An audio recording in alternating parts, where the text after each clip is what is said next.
बिस्मिल्लाहिर्रहमानिर्रहीम। अस्सलाम वालेकुम स्टूडेंट्स। एनालॉग इलेक्ट्रॉनिक्स लैब में आज हम थर्ड प्रैक्टिकल जो है उसके बारे में डिस्कस करेंगे। थर्ड प्रैक्टिकल जो है एक्चुअली में ट्रांजिस्टर से रिलेटेड स्टार्ट हो जाता है। इसमें जो इसकी स्टेटमेंट है वो है design a common emitter voltage amplifier using NPN transistor with the following specifications and data. जो स्पेसिफिकेशन हमें गिवन है, voltage gain 100, frequency 1 kilohertz, beta DC या बीटा AC ऑलमोस्ट सेम होते हैं, या इसको हाइब्रिड पैरामीटर की टर्म में HFE कहा जाता है। इसकी वैल्यू 100 है। HIE यानी इनपुट इम्पीडेंस जो है वो 1 किलो ओम है, और जो पावर सप्लाई हम यूज़ करेंगे वो 9 वोल्ट की यूज़ करेंगे। अब इसमें कुछ चीज़ें जो आपको चेंज करके दी जा सकती है, मतलब वोल्टेज गेन जो है हो सकता है आपको कहा जाए 200 वोल्टेज गेन रखें, तो आपको फिर उसके मुताबिक जो है वो डिज़ाइन करना पड़ेगा। और फ्रीक्वेंसी जो है वो मुख्तलिफ हो सकती है कि आप नॉर्मली, हम तो ये लो फ्रीक्वेंसी एम्पलीफायर ही बना रहे हैं, लेकिन लो फ्रीक्वेंसी जो है वो यानी इतनी लो भी नहीं होनी चाहिए कि वो आम जो है 50 हर्ट्ज़ के करीब पहुंच जाए। तो आपने यानी एक रीज़नेबल फ्रीक्वेंसी आपको गिवन होगी, तो नॉर्मल किलो हर्ट्ज़ में गिवन होती है। बीटा की वैल्यू 100, लेकिन मुख्तलिफ भी हो सकती है। हो सकता है आपको कहा जाए कि एक ऐसा ट्रांसफर इस्तेमाल करें जिसका बीटा की वैल्यू 200 हो या 250 हो। HIE कॉमन एमीटर कन्फिग्रेशन में नॉर्मली ये जो HIE है इसकी वैल्यू 1.1 किलो ओम के करीब होती है, यानी 1100 ओम होती है, लेकिन हम अप्रॉक्सीमेटली उसको 1 किलो ओम जो है वो ट्रीट करके आगे की तरफ चलते हैं। और VCC अक्सर स्टूडेंट ये पूछते हैं कि सर ये 9 का ही फिगर क्यों आपने यूज़ किया हुआ है। तो एक्चुअली में 9 वोल्ट ये होता है कि आपके पास जो बाज़ार में बैटरीज अवेलेबल होती हैं वो एक पोर्टेबल बैटरी 9 वोल्ट की इजीली अवेलेबल होती है। तो अगर हमारे पास लैब में रेगुलेटेड बैटरी मौजूद नहीं है तो आप ये 9 वोल्ट वाली बैटरी से काम चला सकते हैं। तो इसलिए मैं 9 वोल्ट वाली बैटरी जो है वो नॉर्मली यूज़ कर लेता हूँ, या VCC 9 वोल्ट के इक्वल लिख लेता हूँ। लेकिन आपको हो सकता है मुख्तलिफ वैल्यू दे दी जाएगी, जो 12 वोल्ट रखें, 15 रखें, या 10 वोल्ट रखें, या 5 वोल्ट रखें। तो वो आपको जो भी रेंज दे दी जाए या जो भी वैल्यू दे दी जाए आप उसके मुताबिक जो है वो देखें। लेकिन आप असल जो चीज़ है वो है डिज़ाइन का मेथड, कि आप डिज़ाइन का मेथड सीखें कि हमने कैसे डिज़ाइन करना है। मैंने C945 ट्रांजिस्टर चूज़ कर लिया। एक लो पावर ट्रांजिस्टर है जिसके बीटा की वैल्यू 100 के राउंड अबाउट होती है। 9 वोल्ट की DC power supply, quarter what carbon film register, क्योंकि हमने ये लो वोल्टेज एम्पलीफायर बनाने हैं। तो लो वोल्टेज एम्पलीफायर का मतलब यही होता है कि इसमें जो वोल्टेज होगा वो लो होगा। उसके बाद electrolytic capacitor, cathode ray oscilloscope, signal generator या जिसको ऑसिलेटर भी कहा जाता है, डिजिटल मल्टीमीटर, और कनेक्टिंग वायर्स को हम इस्तेमाल करेंगे। अब जो कॉमन एमीटर एम्पलीफायर है या कॉमन एमीटर कॉन्फ़िगरेशन है, ये BJT यानी जो बाईपोलर जंक्शन ट्रांजिस्टर हैं उनकी 3 डिफरेंट कॉन्फ़िगरेशन में से एक कॉन्फ़िगरेशन है, यानी कॉमन एमीटर, कॉमन कलेक्टर और कॉमन बेस।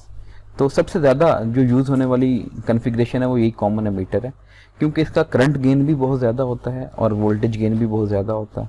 तो करंट और वोल्टेज अगर दोनों को एम्पलीफाई कर रहे हैं तो इसका मतलब है कि आप पावर को एम्पलीफाई कर रहे हैं, तो इसका पावर गेन काफ़ी ज़्यादा लार्ज होता है।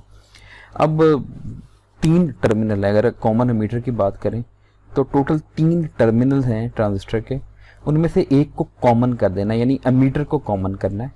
और कॉमन का मतलब है कि आपने उसको रेफरेंस के तौर पे जो है वो क्या करना है, चूज़ करना है। तो रेफरेंस के तौर पे चूज़ करने का मतलब है उसको जो है वो लो वोल्टेज के साथ जो है वो कनेक्ट कर देंगे आप। बेस जो है वो इनपुट और कलेक्टर जो है वो आउटपुट के तौर पे काम करेगा, क्योंकि आपने इनपुट पे स्मॉल वोल्टेज देना है। तो बेस आप जानते हैं रिलेटिवली थिन होता है बहुत ज़्यादा, तो उसको आप यूज़ कर सकते हैं इनपुट के तौर पे। और कलेक्टर जो है वो लार्ज होता है एरिया, तो उसको आप आउटपुट के तौर पे इस्तेमाल करेंगे ताकि वो ज़्यादा वोल्टेज अपने क्रॉस डेवलप कर सकें। तो in this circuit, base terminal of the transistor serves as the input, the collector is the output and the emitter is common to both, यानी वो दोनों के साथ कॉमन होता है। तो it may be tied to the ground reference or the power supply rail, तो आप इसको ground reference या power supply की negative railing के साथ कनेक्ट कर देंगे, इसलिए इसको कॉमन एमीटर कहा जाता है। अब डिज़ाइन के लिए हम जो टेक्निक यूज़ करेंगे, आप लोग इलेक्ट्रॉनिक्स में पढ़ चुके हैं कि ट्रांजिस्टर 3 रीजन्स में ऑपरेट कर सकता है, सैचुरेशन में, कट ऑफ में और एक्टिव रीजन में।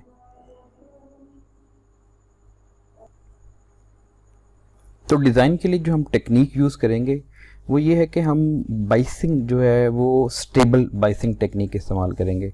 आपने इलेक्ट्रॉनिक्स में बहुत सारी बाइसिंग टेक्निक जो है वो पढ़ी हैं, लेकिन मैं जो है वो हमेशा वोल्टेज डिवाइडर बाइस जो है वो यूज़ करता हूँ सर्किट डिज़ाइन करते वक्त। और आप जानते हैं कि ट्रांजिस्टर को हम 3 रीजन में अगर ऑपरेट करेंगे, एक है सेचुरेशन और एक है कट ऑफ। सेचुरेशन में बहुत ज़्यादा करंट होता है, कट ऑफ में करंट बिल्कुल नहीं होता। और एक तीसरा रीजन जो है वो क्या होता है, एक्टिव रीजन, जहाँ पर करंट कांस्टेंट होता है, यानी IC भी फिक्स होता है और IB भी फिक्स होता है। तो इसलिए आपने ट्रांजिस्टर को हमेशा एक्टिव रीजन में ऑपरेट करवाना होता है जब भी आपने उसको एम्पलीफायर के तौर पे इस्तेमाल करना है। तो अब जो एक्टिव रीजन है वो एक बहुत बड़ा लार्जर रीजन होता है। आप कोशिश ये करें कि ट्रांजिस्टर को हमेशा मिड में बाइस करें, ठीक है। मिड में बाइस करने का फ़ायदा ये होगा कि ये ना तो सेचुरेशन की तरफ जाएगा और ना ही कट ऑफ की तरफ जाएगा। अगर आप मिड से ऊपर ले जाएंगे तो सेचुरेशन में जाने के चांसेस ज़्यादा हैं, और अगर आप मिड से नीचे ले आएंगे तो कट ऑफ में जाने के चांसेस ज़्यादा हैं। और सेचुरेशन या कट ऑफ में हमेशा जो है वो क्या होती है, क्लिपिंग होती है, ठीक है। तो मैं 1-2 लेक्चर्स के जो लिंक्स हैं वो शेयर करूँगा यह डिस्क्रिप्शन में, वो आप ज़रूर देखिएगा ताकि पता चले कि ये जो बाइसिंग है वो इतना ज़्यादा इंपॉर्टेंट रोल क्यों प्ले करती है। तो a mid bias transistor always operates as a reasonably good voltage amplifier because it always remains in the active region during the positive and negative excursions of the input cycle। इसलिए मैं voltage divider biasing को जो है वो इस्तेमाल करूँगा क्योंकि ये स्टेबल क्यू पॉइंट देता है, यानी क्यू पॉइंट को ना तो सेचुरेशन की तरफ ना ही कट ऑफ की तरफ जाने देता है।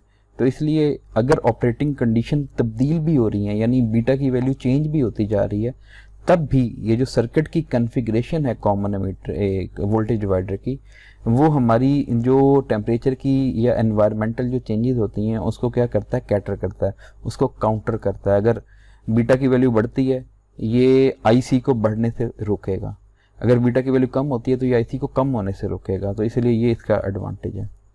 और दूसरा एडवांटेज ये है कि आप एक ही बैटरी की मदद से जो है वो इनपुट जंक्शन और आउटपुट जंक्शन को क्या कर सकते हैं, बाइसिंग प्रोवाइड कर सकते हैं। तो इसलिए जो है वो ये भी एक इसका फ़ायदा है। इसकी सर्किट डायग्राम है, ये कॉम में NPN ट्रांजिस्टर देखें, आपने एमीटर को RE के ज़रिए ग्राउंड किया, लेकिन एमीटर के बिल्कुल पैरेलल में एक कैपेसिटर लगा दिया जिसको CE का नाम दे दिया। अब ये जो RE है इसका काम है कलेक्टर करंट को स्टेबल रखना, और CE का काम है एमीटर को ग्राउंड से कनेक्ट करना है। यानी ये AC के लिए एमीटर ग्राउंड होगा, क्योंकि जब भी AC सिग्नल इस कैपेसिटर में से गुजरेगा ये कैपेसिटर जो है वो शॉर्ट सर्किट हो जाएगा। यानी कैपेसिटर की वैल्यू को इतना ज़्यादा रखा जाएगा कि कैपेसिटर की जो कैपेसिटिव रिएक्टेंस होगी वो ऑपरेटिंग फ्रिक्वेंसी पे बहुत ही कम होगी। किसके मुकाबले में, RE के मुकाबले में एटलीस्ट 10 गुना क्या होगी, कम होगी। और जब इतनी कम होगी तो उस वक्त AC सिग्नल सारा का सारा इसमें से पास करके ग्राउंड हो जाएगा। बेस और ग्राउंड के दरमियान R2 लगा हुआ है, बेस और VCC के दरमियान जो है वो R1 लगा हुआ है, कलेक्टर और VCC के दरमियान RC लगा हुआ है। इनपुट सिग्नल इधर अप्लाई किया जाएगा जो कि इनपुट कपलिंग कैपेसिटर CI के ज़रिए अप्लाई किया जा रहा है। कपलिंग कैपेसिटर इसलिए लिया जाता है कि अगर इनपुट सिग्नल में कोई DC वोल्टेज मौजूद हो तो ये कैपेसिटर उस DC को ब्लॉक कर ले, सिर्फ AC सिग्नल यहाँ तक पहुँचने दे, और यहाँ पर आपकी आउटपुट मिलेगी। लेकिन यहाँ पर जो आउटपुट मिलेगी उसमें DC और AC दोनों मौजूद होंगे। अब यहाँ पर कैपेसिटर लगा देते हैं जिसको आउटपुट कपलिंग कैपेसिटर कहा जाता है। और ये आउटपुट कपलिंग कैपेसिटर क्या काम करता है कि इधर जो DC मौजूद होता है उसको ब्लॉक कर लेता है, सिर्फ AC सिग्नल आपको आउटपुट में मिलता है। तो ये जो V आउट वाला टर्मिनल है, जब यहाँ पर आप CRO की प्रोब या लीड कनेक्ट करेंगे तो यहाँ पर आपको सिर्फ AC सिग्नल जो है मिलेगा। बस फ़र्क ये होगा कि जो AC की पोलैरिटी यहाँ पर होगी, यहाँ पर 180 डिग्री आउट ऑफ फेज जो है वो सिग्नल मिलेगा। अब आप इसको याद रखें कि पावर सप्लाई से कलेक्टर में जो करंट जा रहा है उसका नाम है IC।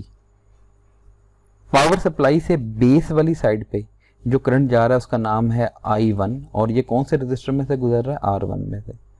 I1 जब इस बेस टर्मिनल पे गुजरेगा तो ये 2 हिस्सों में तकसीम हो जाएगा, एक हिस्सा R2 में चला गया जिसको आपने I2 कह दिया, एक हिस्सा बेस की जानिब चला गया जिसको आपने IB जो है वो कह दिया। यानी आप कहेंगे I1 जो है वो IB और I2 इन दोनों का क्या है, सम है। तो ये आप दोनों यहाँ पर जो है वो क्या कर सकते हैं, देख सकते हैं इसको। और IB और IC जब इकट्ठे होंगे तो ये मिल के IE बन जाएगा और ये यहाँ से इधर RE में से गुजर जाएंगे। सबसे पहली चीज़ आप कलेक्टर रेजिस्टेंस कैलकुलेट कर लें। हमें क्वेश्चन में बताया गया कि वोल्टेज गेन 100 होना चाहिए। अब आप जानते हैं जो कॉमन एमीटर एम्पलीफायर है उसका जो वोल्टेज गेन होता है उसका फॉर्मूला होता है AV is equal to HFE RC over HIE। जिसने हाइब्रिड पैरामीटर के थ्रू कॉमन एमीटर को एनालाइज किया हुआ है वहाँ पर ये फॉर्मूला आता है। AV वोल्टेज गेन क्वेश्चन में 100 गिवन है, HFE जो है वो 100 गिवन है, RC हमने मालूम करना है, HIE क्वेश्चन में 1000 गिवन था।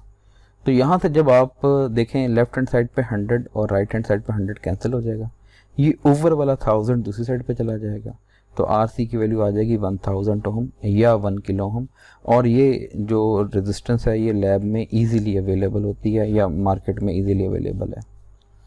नेक्स्ट है R2 को कैलकुलेट करना है। अब देखें जो R2 है वो बेस और ग्राउंड के दरमियान लगी हुई है।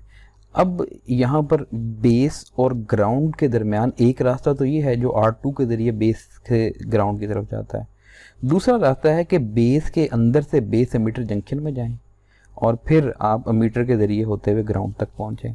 इसका मतलब है यहाँ पर दो चीज़ें पैरेलल हैं, एक ये एक्सटर्नल रेजिस्टेंस जो R2 है और दूसरी है इंटरनल रेजिस्टेंस।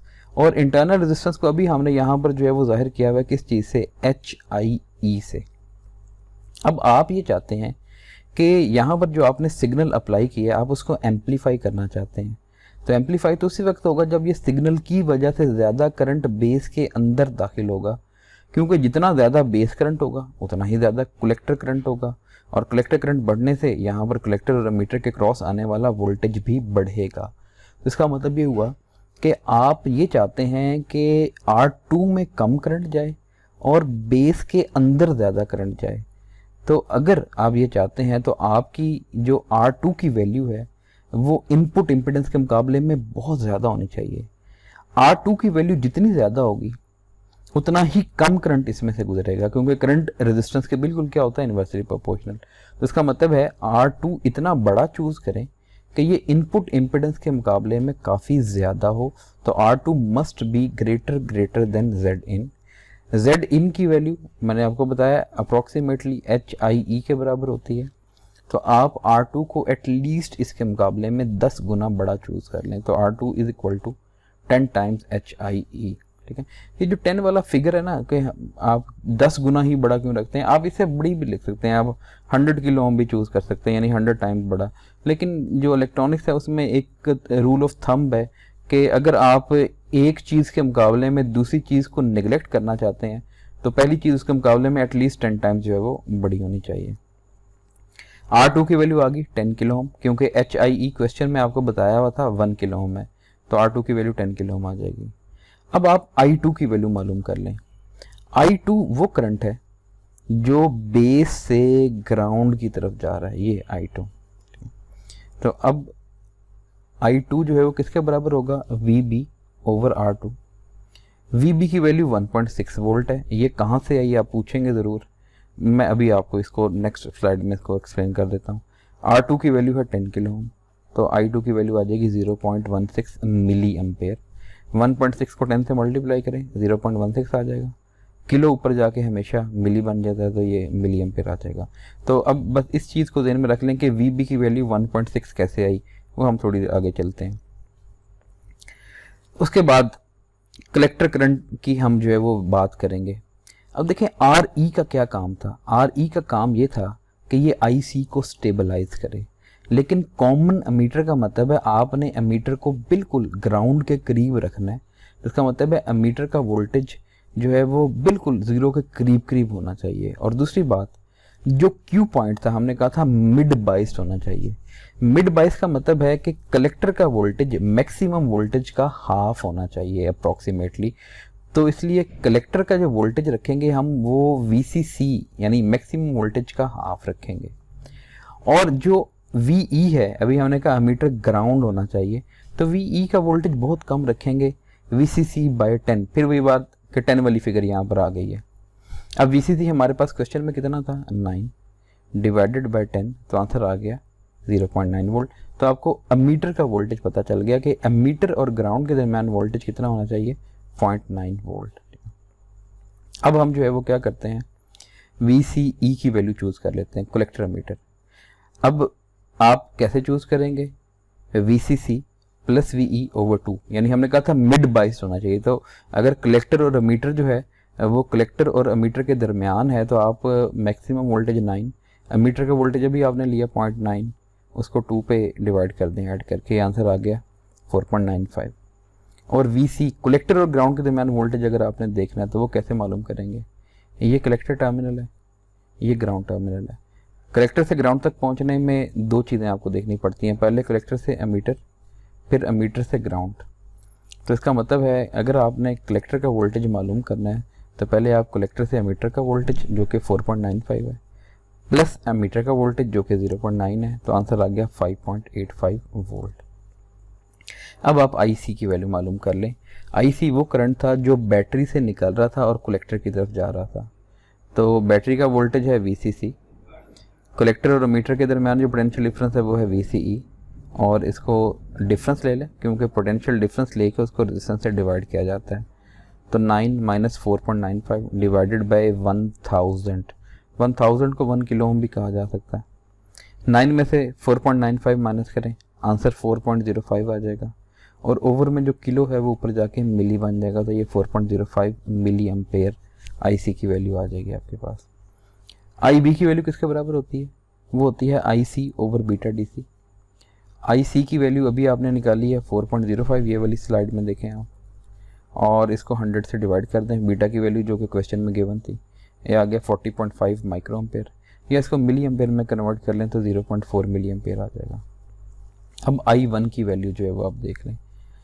I1 की वैल्यू किसके बराबर है, I1 मैंने कहा था यहाँ से करंट आ रहा है और फिर ये दो हिस्सों में तकसीम हो रहा है, IB और I2 में। तो इसका मतलब है I1 की वैल्यू है I2 प्लस IB। दूसरी बात, बेस का वोल्टेज 1.6 आपने इस्तेमाल किया था। देखें बेस और ग्राउंड के दरमियान दो रुकावटें हैं, पहले बेस से अमीटर की तरफ जाना पड़ता है, फिर अमीटर से ग्राउंड की तरफ जाना पड़ता है। तो अब आप इस दोनों बातों को जहन में रख लें। I1 जो है वो सम है IB और I2 का। IB की वैल्यू 0.04, I2 की वैल्यू आपने 0.16 मिली एम्पेयर निकाली थी, दोनों को ऐड करें तो 0.20 मिली एम्पेयर आ जाएगा। और बेस का वोल्टेज मैंने कहा बेस से ग्राउंड तक जाना है, तो पहले बेस से अमीटर तक आए, फिर अमीटर से ग्राउंड तक आए। बेस अमीटर फॉरवर्ड बाइस करना है, सिलिकॉन का डायोड है तो 0.7 वोल्ट, और VE की वैल्यू 0.9, तो मिलके कितना हो गया 1.6। यही 1.6 हमने इस्तेमाल की थी वहाँ पर, जो सबसे पहले हमने VE की वैल्यू निकालने के लिए यूज़ की, I2 की वैल्यू निकालने के लिए इस्तेमाल किया। अब R1 रेजिस्टेंस निकालनी है, तो ओम्स लॉ के मुताबिक रेजिस्टेंस कैसे निकाली जाती है, potential difference divided by current. R1 में से गुजरने वाले करंट का नाम है I1, जो कि आपने यहाँ पर मालूम कर लिया। VCC जो कि 9 के बराबर है माइनस VB की वैल्यू है 1.6, तो 9 में से 1.6 निकालेंगे 7.4 आ जाएगा, उसको 0.2 से डिवाइड कर दें, तो ये हमारे पास 37 किलो ओम आंसर आ जाएगा। लेकिन लैब में 37 अगर ना हो, 37 वाला रेजिस्टेंस वैसे बनाती हैं मैन्युफैक्चरिंग कंपनीज, लेकिन हो सकता है मार्केट में अवेलेबल ना हो, तो हमारी लैब में 39 किलो वाला रजिस्टर ज़रूर अवेलेबल है, तो 37 के करीब जो 39 वाला है वो आप लगा सकते हैं। अब आप देखेंगे कि ये मैंने 37 से 39 किलो ओम यानी 2000 ओम बड़ी वाली रेजिस्टेंस लगा दी है, ठीक है। तो इसलिए आप देखें ये जो डिज़ाइंस होते हैं ये इतने ज़्यादा वो हार्ड एंड फास्ट नहीं होते कि जो आंसर आया एग्जैक्ट वही आप लगाएंगे तो सर्किट सही बनेगा, वरना जो है वो ख़राब हो जाएगा। तो ऐसा बिल्कुल नहीं है इलेक्ट्रॉनिक्स में, ठीक है। तो इलेक्ट्रॉनिक्स जो है वो एक आर्ट है। आर्ट मीन्स कि आप प्रैक्टिस करते जाएं। अगर लेट्स सपोज 39 से नहीं रिजल्ट आता तो आप 39 के करीब और कोई यूज़ कर लें, 37 39 के दरमियान जो आपको मिल रही है। अमीटर रेजिस्टेंस, अमीटर का वोल्टेज जो है, अमीटर और ग्राउंड के दरमियान जो वोल्टेज है उसका नाम था VE। V is equal to I R होता है, तो आर ई की वैल्यू आ जाएगी V E over I E. V E की जगह 0.9 वोल्ट, ठीक है, और आई ई की जगह बिल्कुल वही वाली यूज़ कर लें जो आई सी की वैल्यू होती है, क्योंकि आई ई और आई सी ऑलमोस्ट सेम होते हैं, क्योंकि आई बी की वैल्यू तो बहुत ही नेग्लिजिबल है। तो आप ये आंसर आ गया 222 ओम, लेकिन हमारे पास 220 ओम वाली जो है वो अवेलेबल होगी, तो वो आप लगा लें, कोई इतना फ़र्क नहीं है इन दोनों में, ठीक है। नेक्स्ट कैपेसिटर्स की वैल्यू, जो 3 कैपेसिटर लगे हुए हैं वो। अब देखें जो कैपेसिटर सी आई लगा हुआ था, ये इनपुट पे लगा हुआ था, आपने ये इतना, इसकी वैल्यू इतनी बड़ी चूज़ करनी है कि इसकी रिएक्टेंस बहुत कम हो। कैपेसिटर की एक कैपेसिटिव रिएक्टेंस होती है जिसको एक्स सी से दर्ज किया जाता है, तो कैपेसिटिव रिएक्टेंस इसकी जो है वो एच आई ई यानी इनपुट इम्पिडेंस के मुकाबले में बहुत कम होनी चाहिए। कम इसलिए रखते हैं कि इसके अक्रॉस वोल्टेज ज़ाया ना हो, सारा वोल्टेज कहाँ पर चला जाए, ट्रांजिस्टर की इनपुट पे यानी एम्पलीफायर की इनपुट पे पहुंच जाए। तो इसलिए आप X C I is less than H I E रखते हैं। और फिर यहाँ पर देखें वही वाला फैक्टर आ गया कि x C I H I ई के मुकाबले में 10 गुना क्या होना चाहिए, कम होना चाहिए। तो ये 10 से क्या कर दें, आप इसको डिवाइड कर दें। अब एक्स सी आई का उल्ट कर लें, वो आ जाएगा 1 ओवर एक्स सी आई और 10 ओवर एच आई ई आ जाएगा, दोनों साइड पर रेसिप्रोकल ले लिया। 1 ओवर एक्स सी किसके बराबर होता है, 2 pi F C I is equal to 10 over H I E की जगह 1000 पुट कर दें, तो ये आंसर आ जाएगा 0.01। और यहाँ से आप सी आई की वैल्यू निकाल लें, तो सी आई की वैल्यू जब पुट करने के बाद निकाल लेंगे तो आंसर आएगा 2 माइक्रोफैरड। और आप इससे बड़ा कोई भी कैपेसिटर यूज़ कर सकते हैं, तो 2 वाला भी वैसे लैब में अवेलेबल होता है, लेकिन आप जितना बड़ा कैपेसिटर लगाते जाएँ ना उतना ही बेहतर है, क्योंकि जितना बड़ा कैपेसिटर लगाएंगे ना उसकी रिएक्टेंस उतनी ही कम होती जाएगी। तो इसलिए जितना मर्जी बड़ा कैपेसिटर लगा लें, 100 माइक्रोफैरड वाला लगा लें, वो अवेलेबल है, 220 वाला लगा लें, जो आपको मिले वो आप लगा सकते हैं, इस वैल्यू से बड़ा होना चाहिए बस। आउटपुट कैपेसिटेंस, अब देखें आउटपुट पे कैपेसिटर सिर्फ इसलिए लगाया कि ये डीसी को ब्लॉक करे, एसी को जो है वो क्या करे, पास करे। एसी को उसी वक्त पास करेगा जब इसकी रिएक्टेंस बहुत कम होगी। तो आउटपुट कैपेसिटेंस की रिएक्टेंस आर सी के मुकाबले में यानी आउटपुट पर लगी हुई रेजिस्टेंस के मुकाबले में बहुत कम होनी चाहिए। फिर वही हमने काम किया कि एक्स सी आई को आर सी के मुकाबले में एटलीस्ट 10 टाइम्स कम ले लें, दोनों साइड पे रेसिप्रोकल लें। एक्स सी नॉट का जब रेसिप्रोकल लेंगे वो आ जाएगा 2 पाई एफ सी नॉट, और आर सी की जगह आप 1000 जो आपने निकाला वो यहाँ पर पुट करें, तो सी नॉट की वैल्यू आ जाएगी 2 माइक्रोफैराड। और आप फिर उसके बड़ा कोई कैपेसिटर जो है वो यूज़ कर लें। नॉर्मली मैं सारी 100 के यूज़ करता हूँ। अब मीटर कैपेसिटेंस, मीटर कैपेसिटेंस जो है वो सी ई की वैल्यू वो कैसे निकालेंगे कि उसकी रिएक्टेंस आर ई के मुकाबले में बहुत कम होनी चाहिए, ताकि वो एसी सिग्नल को इजीली क्या कर दे, ग्राउंड कर दे। तो एक्स सी ई की वैल्यू आर ई के मुकाबले में 10 गुना कम। अब आप 1 over X C is equal to 10 over R E की वैल्यू 220 आपने चूज़ की हुई है, तो आप 1 ओवर एक्स सी ई की जगह 2 पाई एफ सी ई पुट कर दें इज इक्वल टू दिस, और यहाँ से सी ई की वैल्यू निकालें, वो आ जाएगी 7 माइक्रोफैरड। लेकिन आप इससे बड़ा कैपेसिटर जो है वो यूज़ करें, तो मैंने लिख दिया कि आप 100 माइक्रोफैरड या उससे ग्रेटर जो है वो यूज़ कर लें, ताकि एमीटर टर्मिनल जो है वाकई ही ग्राउंड हो जाए एसी सिग्नल के लिए। नेक्स्ट ये होगा कि जब आप ये सर्किट इम्प्लीमेंट कर लेंगे, इम्प्लीमेंट सेम आप इसी तरह की वैल्यूज़, रेजिस्टेंस की वैल्यू वही यूज़ करें जो आपने निकालनी है, उसके करीब करीब यूज़ करें। कैपेसिटर्स आप जितने मर्जी बड़ी जो है वो इस्तेमाल कर लें। अब आप क्या काम करेंगे, अब आप एसी सिग्नल अप्लाई करेंगे, कहाँ से, ऑडियो जनरेटर से। ऑडियो जनरेटर में आपने सबसे पहला काम ये करना है कि आपने उसकी फ्रीक्वेंसी 1 किलो हर्ट्ज़ पे सेट करनी है, यानी 1000 हर्ट्ज़ पे सेट करनी है। और सेट करने के बाद दूसरा काम आप क्या करेंगे, दूसरा काम आप ये करेंगे कि आप उसको CRO की लीड के साथ कनेक्ट करेंगे, और फिर आप उसकी जो एम्पलीट्यूड का बटन है उसको बढ़ा के या कम करके उसको फ़र्ज़ कर लेते हैं 10 मिली वोल्ट वाले लेवल पे ले आएंगे। तो इसका मतलब है इनपुट आप 10 मिली वोल्ट सेट कर देंगे। फिर आप CRO की लीड को इस ट्रांजिस्टर के आउटपुट टर्मिनल यानी कलेक्टर के साथ जो C0 लगा हुआ है उसके दूसरी साइड पे कनेक्ट करेंगे। CRO के ऊपर जो है वो एम्पलीफाइड सिग्नल आपको जो है वो दिखाई देगा, और वो जो एम्पलीफाइड सिग्नल होगा वो आपको बता रहा होगा कि वाकई ही इनपुट के मुकाबले में कई गुना बड़ा आउटपुट सिग्नल मिलेगा। तो फ़र्ज़ करें आपने 10 मिली वोल्ट सिग्नल दिया, तो आउटपुट हो सकता है 900 मिली वोल्ट आ रही हो। तो आप आउटपुट को इनपुट से डिवाइड करें, वो आपके पास वोल्टेज गेन आ जाएगा। तो 100 का मतलब ये नहीं है कि एग्जैक्टली 100 ही आएगा, 100 के करीब करीब जो है वो ज़रूर आ जाएगा वोल्टेज गेन।